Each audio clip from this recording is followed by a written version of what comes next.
Well, hello YouTube. Here we are with part 2 of the Schwinn memento rebuild. Of course, in part 1 you've seen us do the disassembly of the back wheel, do a bit of an assessment on the parts that were needed, as well as pick up said parts from the supplier for, well, the rebuild process. Well, I will say I sure understand why nowadays a lot of bicycles are being thrown away, you know, discarded, junked, that are only a year old or two, because really the moment they need any amount of repair, people just throw them away rather than spending the money on them. Right now at our local retail store, this very same bike, the new model that is newer, that is on sale for just a little over the $200 mark. Well, currently I have spent almost that much money. Well, currently I have spent $59 on a rim and another $60 on 2 tires and 2 tubes for this here bike. That doesn't include, of course, the brake levers, which are about $15–16, and the grips, which are between another $10 and $15. And that doesn't will take into account the possibility that the derailleur will need to be replaced, which a low-end one is about another $35 to $40 up. And then there's always the newness factor of a new bike. So pretty much, you got almost, $180, $190 there just in parts, and it still is a 3-year-old bike. However, with me, I do have a used source of, grips and brake levers.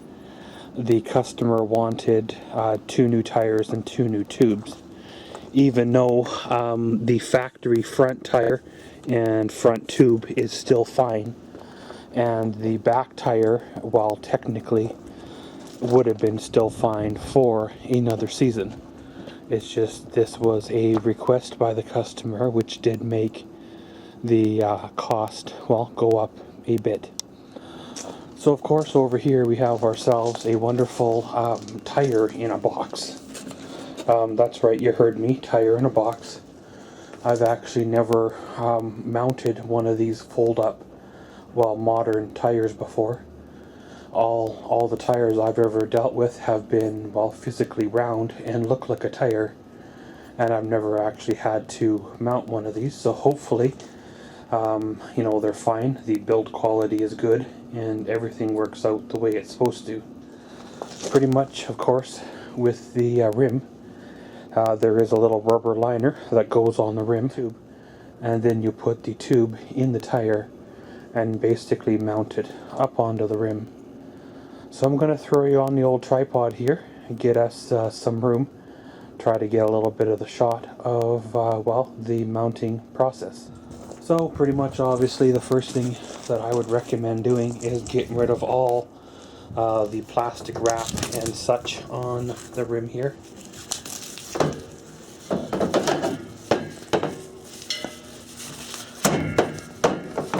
One of the things that would have been nice is if the rim would have been gray, just so it matched the front rim.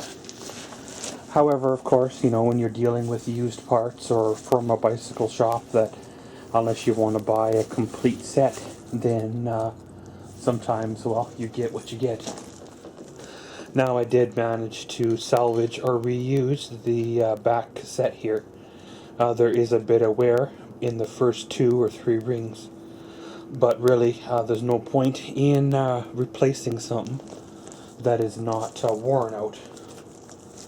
Now with this little rubber liner, basically I salvaged this off of the old rim because, well, chances are the new rim wouldn't have come with it, and that's exactly how it worked. You got a hole here from where the valve stem is, and of course corresponding hole on the rim where the valve stem goes. So you line up the two holes and basically stretch that little rubber liner over top of the spokes. Now that little liner, like I said, it just protects the tube from the sharp end of the spokes from wearing on through. Because if you don't do that, you can almost guarantee that before the seasons is over, you will have yourself a flat. Pretty much run your fingers around, make sure the spokes aren't poking through or showing, you know, any way. Now, redneck method of that little rubber liner, if you don't want to use it, is just electrical tape. Make 2 or 3 rounds on that rim with electrical tape, poke a hole for the valve stem, and I've never had that method fail on me. Over time, the rubber liners will actually degrade inside the tire of the bicycle, and you'll end up having to replace them anyway. I've had them actually break and snap, and ended up poking a hole in the tube. So really, sometimes the electrical tape method is the better method. So we'll set this aside, and we'll take the tire out. Now here we go. First look at a tire in a box. Looks like there is some kind of pressure to it because it was wrapped in a zip tie. So of course, after the zip tie is cut, if it's not broke already, the tire unrolls. It should just pop open, sort of like that.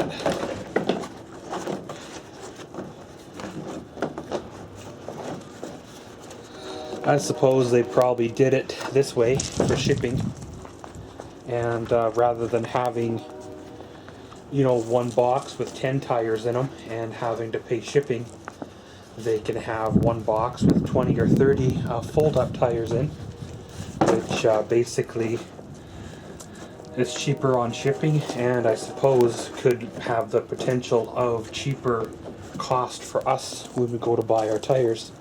So it looks like the bead around here is like Kevlar, you know, nylon or some kind of plastic, because the old school method was actually a metal bead that actually would bite into the lip of the rims, where these new ones with the plastic, it is flexible, and that's why they can fold it up like they do.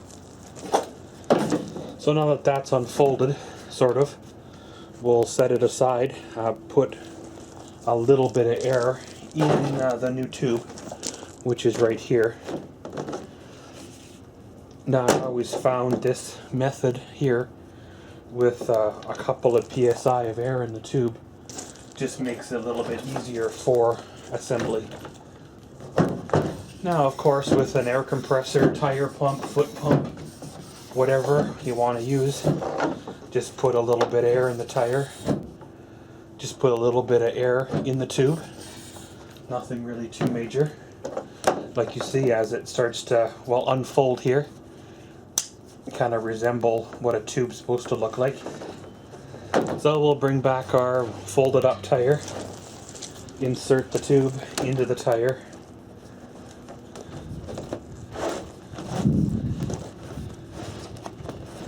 kind of like that. Of course, when you're doing this, make sure you're putting a 26-inch tube inside a 26-inch tire. If it's a 175 tire, make sure you use a 175 tube. If you try to jam a 2125 tube into a 175 tire, you might have a little bit of issue. You could run the risk of poking holes where it doesn't need to be poked. I've done it, and it's a little bit of a struggle, but it can be done.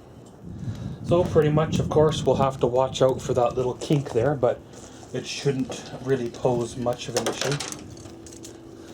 So finding the valve stem hole in the rim, matching it up with the valve stem in the new tube, sticking it through the hole, kind of like that. Now with tire tools, kind of like these, they're like plastic little spoons. You work the tire onto the rim. You can use a wide flat screwdriver, but make sure the edges are smoothed on down. You do not want flat or pointy edges, sharp edges to puncture the tube, because that would really suck. These plastic spoons are a lot better, and they're almost guaranteed not to cause issues.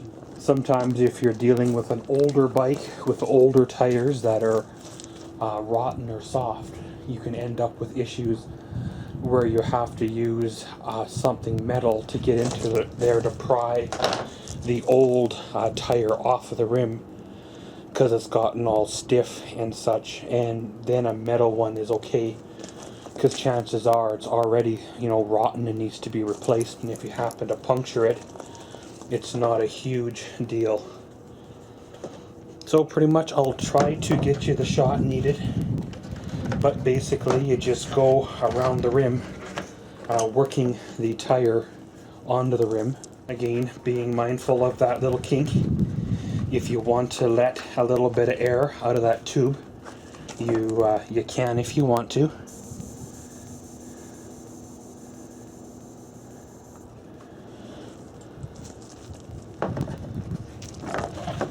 And then basically taking your hands, working on that bead, try to work the bead of the tire behind the edge of the rim all the way around. One thing I will say is those fold-up tires sure are softer than all the ones, the old school ones that I'm used to working on. And after you got one side of the tire mounted, flip her on over. This is where it could start to get a little bit on the tight side, because now you're jamming both sides of the tire sandwiched in there with a tube in the middle. Pretty much just work your way around, being mindful of the tube still. So once you got it on, give it one more check to make sure that everything's where it needs to go before putting air into the tube. If you don't check, then you could end up popping the tire off of the rim. The tube could and probably will poke out, resulting in the puncture. The tube will burst, which defeats the whole process. So now we'll put a little bit of air in this tire. Now I always give her one or two good shots of air.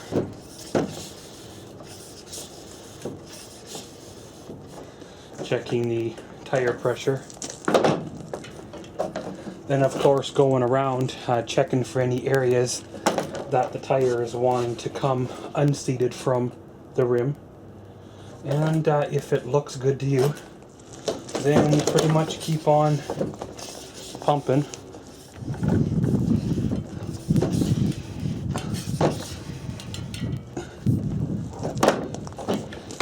Pretty much like that. Disengage your tire pump. Give her one final check just to make sure there's no problems. And then it's ready to be mounted onto the bike. Okay guys, so when you're ready to put it into the frame of the bike, of course it has to go in around the chain up into this, well, the dropouts on the frame. And if everything is good to go, then you'll have not a lot of problems there.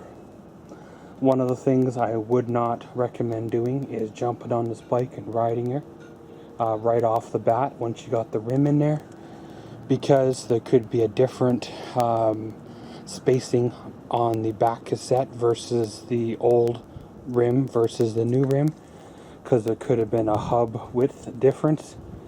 A little bit confusing there, but essentially the shifter back derailleur won't line up where it needs to go, so you may have to adjust the shifting.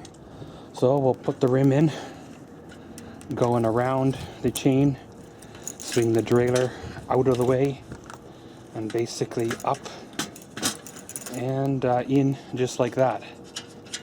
We'll just finger tight these here bolts, finger tight these here nuts, and then well, we're good to go there.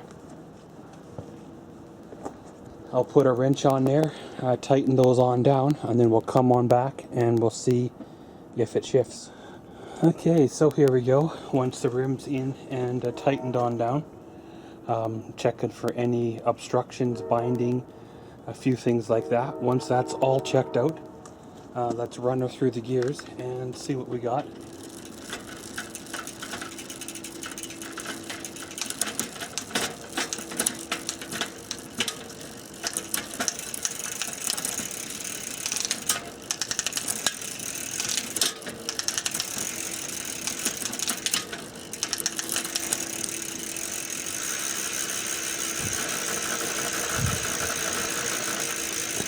So it looks like at this point the spacing is what we needed for that back derailleur. Doesn't look like there's any adjustment needed at this point. I'm going to clean any of the grit and such out of this derailleur just to make sure, but maybe a little slight adjustment on the cable, but everything seems to be where it needs to go. Now, one of the things I did notice is because we put a slightly narrower back rim on this bike than what was originally on, the front brake pads or pucks are slightly now out of narrow. Basically, they're adjusted to meant for a wider rim, so therefore basically there's little spacers, little washers in there that you got to adjust to get where she needs to be. So pretty much, if you look here, there's a bolt. This is what holds the pad or brake puck onto the V-brake or so. So what you do is you undo this bolt, take one of these little spacers out, put it on the opposite side. Do that for the, well, both sides. Tighten it on down, and then it should be good. Now, of course, it's going to be awkward to show you, but I'll just do it, and then, well, it is what it is. So now that the brake pucks or pads are changed over in the proper alignment, proper spacing and such, got the cable hooked up for now, everything seems to be okay. We have to now concentrate on the front end of the bicycle. Pretty much, of course, due to the collision, the brake lever on the right hand side is broke. Now I could probably go and dig around my parts bin, find another brake lever and stab it on. It looks like this one has been changed. We have a metal one on the right hand side and a plastic one on the left hand side, so it looks like it's already been went through once already. So we got to remove the grip shift. Now, various grip shift, rebel shift, twist shift, they have different mounts. Some of them mount underneath next to the brake lever. Some of them have a little tiny screw in them that you got to undo, but both require the grips to be off first before we can proceed. So what I'll do is I'll remove the grips, loosen off the grip shift, slide it out of the way, and then we can get at the brake levers. Okay guys, so here we go. Pretty much stripped the handlebars off, taking the little wrench for the grip shift, giving that a remove, taking a knife and cutting the grips because really they're really not much of any value. One of them has the end tore out of them and the other one has a lot of wear to it, so when gonna replace them anyway, why remove them nicely. So of course took off the left hand brake lever. It was actually cracked, so it's a good thing I made the call to replace both of them. Pretty much they just slide over the end of the bar, tighten them down with that little bolt right there. And for the right hand side one, pretty much goes on the same way, over top the bar, and then tighten them down kind of the same way. Taking your grip shift or so, whatever brand your bike is, putting them up over top of the bar, kind of sliding them on in, pretty much like that. Now we're ready for the grips themselves. Now I'm not really tightening anything down because they'll have to be repositioned once the bike is on the ground. Right now it's just to get everything on there and then have it good to go. Okay guys, so with the grips you can try to put them on dry. Sometimes they will work. I like to put a little shot of WD-40 or PB Blaster, some kind of lube in there. Nothing really too major or else it'll stay wet too long and still slide around. Then pretty much you just work it away on. Basically line it up to where you want to go, slide them on, and then it'll be good to go. Most of these grip shifts have a little plastic ring washer in there. Make sure you include that washer in your put together, or else you may have binding issues. It is part of the thing, so might as well put it back on. Some grips you can buy have a special left to right or shortened set for the grip shifts. I am putting a full-size set on, which makes for longer handlebars, but at the same time it makes for a little more stability as well. You can, if you want to, take a knife and trim. Some of the grips do allow, they come with a serrated edge just to allow you to have that freedom. But for these ones here, this is kind of the way she is. So of course, when I unhooked the brake cable, I never unhooked it from the back. I unhooked it just from the lever. So we're going to take the easy way and put the head of the cable through the lever here, run it through the housing, through the ferrule, then release the tension, and it should be good to go. So you have the head of the cable here, putting it into the hole that's in the brake lever, stretching it on through the little housing, through the ferrule, and pretty much like that. Now we'll just put the tension back on her and it should be good to go. Okay guys, so there we go. Got the front tire changed over to the new one. Got the new tube in as well, and got the brakes and that all hooked up. I put it down on the ground and aligned all the brake levers and such, so they're good to go. Pretty much everything is ready to roll on her. Just going to give the bike a bit of a once over to make sure there's nothing new on it. One thing I will recommend, given the condition of the bike, given the age of the bike, given the fact it was involved in a collision, there is some damage to the bike, like bent rims and a few things. Yes, the front rim has a little bit of a bend to it. It may be able to be trued on out. However, I will have to show that to the customer and to see if they want to get that replaced or just ride it the way it is. They might end up buying a new bike next spring after, this one has been ridden this year, just to get a few more miles out of it. Or, things might change and this might be the last time that, they're on the bike for the season. Okay guys, there we go. Pretty much got the back rim on, got both the tires on, changed out all the grips and the brake levers, give everything a little bit of a once over for another season.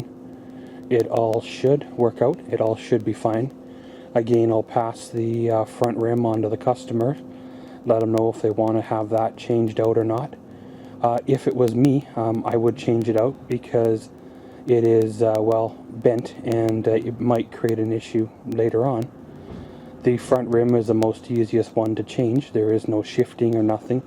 You just drop the brake, undo 2 nuts, and put the new one in, and away you go. But pretty much guys, this has been a little bit of a, saving a Schwinn memento one last time from the scrap pile. And as always, thanks for watching MaxWell's World. Comment, subscribe, and enjoy.